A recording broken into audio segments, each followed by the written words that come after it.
Hey, how was your new year? Hopefully it was fun. I just ran into some news today that I wanted to share with you. The Provo and Orem market was identified by the National Association of Realtors as one of the top 10 most resilient markets.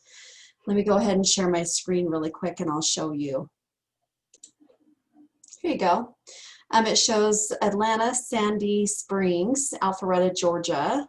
There's Boise, South Carolina, Texas, Iowa, Indiana, Wisconsin, Phoenix, Mesa, and Chandler, Arizona, and then you've got Provo, Orem, Utah. So this is not by the strength of the markets. This is actually alphabetical. And then Spokane area, Washington. So I thought that was really good news for us. So that means if a recession hits, we're less likely to be impacted in that area. Utah generally is a really great market right now. So we're less likely to be impacted by any type of recession that might be coming up. So that's great news. The other thing I wanted to share with you was something I'm starting to do this year for my clients. It's called an annual real estate review. Essentially what I do is I do a quick analysis of their home and all of the activity that's surrounding their home as far as real estate activity. Let me just pull this up here really quick. So it comes in a nice little presentation folder. It has a picture of their home here on the front and their address. And the first page is a letter explaining the contents of the real estate review and why it's important and what it means to that client. And then it gives some graphs from the quarterly reports from the Fair Housing Association. So the next 3 pages are basically a few reports and how to read those. And then there's the property information that you get from the county's website that gives you kind of what the basic information is about your house. Some of it I've noticed is not correct. Sometimes I'll have the bedrooms, bathrooms, square feet, things like that are off. So this is essentially what the county has. And just so you know, this is the information that Zillow pulls when they try to do estimates on your home as far as what it's worth. And a lot of times it's really off. And so, you know, your neighbor's house, it could say your neighbor's house is worth a lot less or a lot more than what it really is. So that's something to be aware of. The next page is the property activity analysis. And essentially what I do is I pull all of the activity that's happened in your neighborhood from the MLS to kind of show you what's going on in your neighborhood. And that's really interesting to see. The next one is comparison report. So what I do is I take the county information, which may or may not be super accurate, and I pull homes that match those same that same criteria.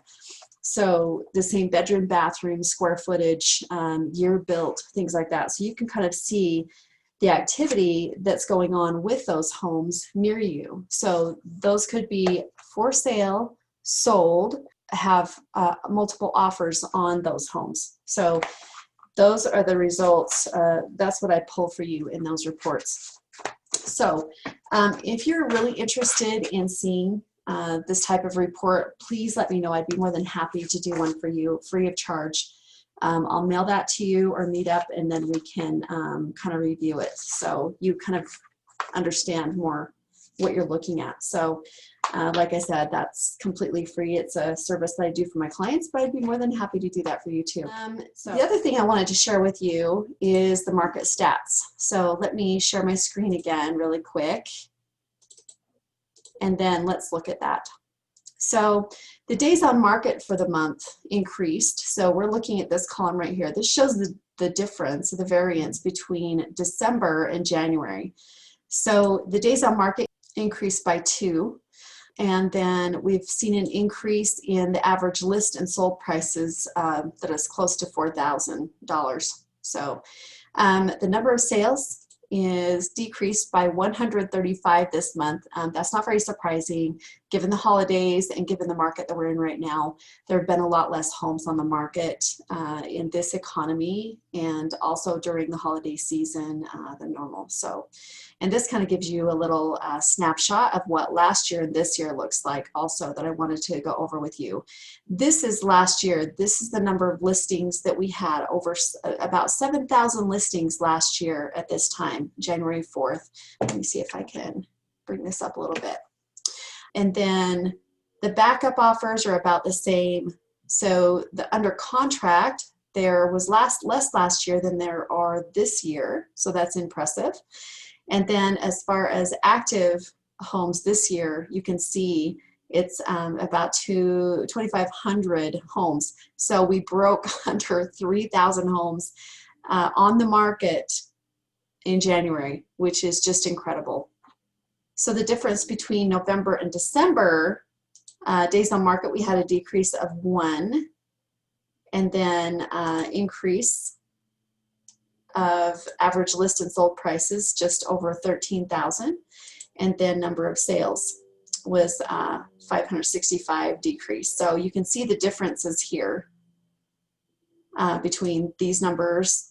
So between December and January, and November and December. So that kind of gives you a little bit of what the market is looking like right now.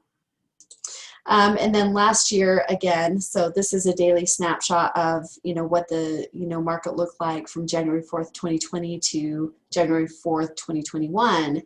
And this shows you the difference between last year, January 2020, days on market, 37. So that's a difference of 4 from this year. So I'm comparing this to this. And you'll see the average list price went up about 60,000, and also the sold over 61,000 actually. So, and then the number of sales, quite a bit difference. There's been a 92% decrease in the number of sales happening from last year at this time. So I thought that was really interesting.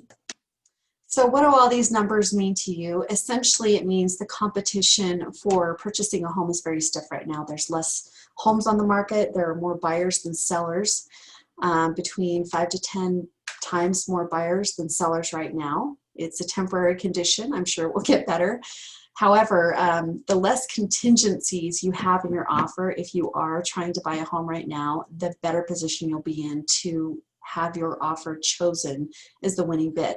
So if you can remove contingencies such as a loan approval or appraisal, then you'll be in a better position. The other thing that you should look at is if you're looking at getting an FHA loan, there are other programs that you might qualify for that are conventional loans. And FHA loans are kind of being considered last as far as when sellers are looking at them typically. So because there's more hoops to jump through and it's just a little more challenging, typically your sellers are going to be looking for conventional borrowers or cash offers. So that's something to keep in mind.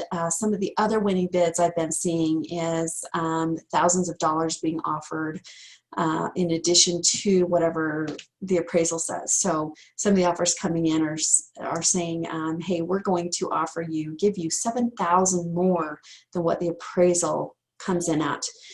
That's how serious we are about buying. The other thing that you can do is offer a lot more earnest money. So offering almost all of your deposit or your down payment that you planned on as earnest money. So you can have contingencies with those. In fact, I probably would add a contingency or two just to make sure you're secure as far as making sure the due diligence period, you're fine with the due diligence. And then after that, the money goes hard. So essentially your seller can get that money after your due diligence period. So there's a lot of different strategies your realtor can work with you on in order to get the home that you really want.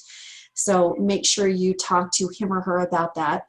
If you have any questions about any of this, please go ahead and let me know. I'd be more than happy to help you out.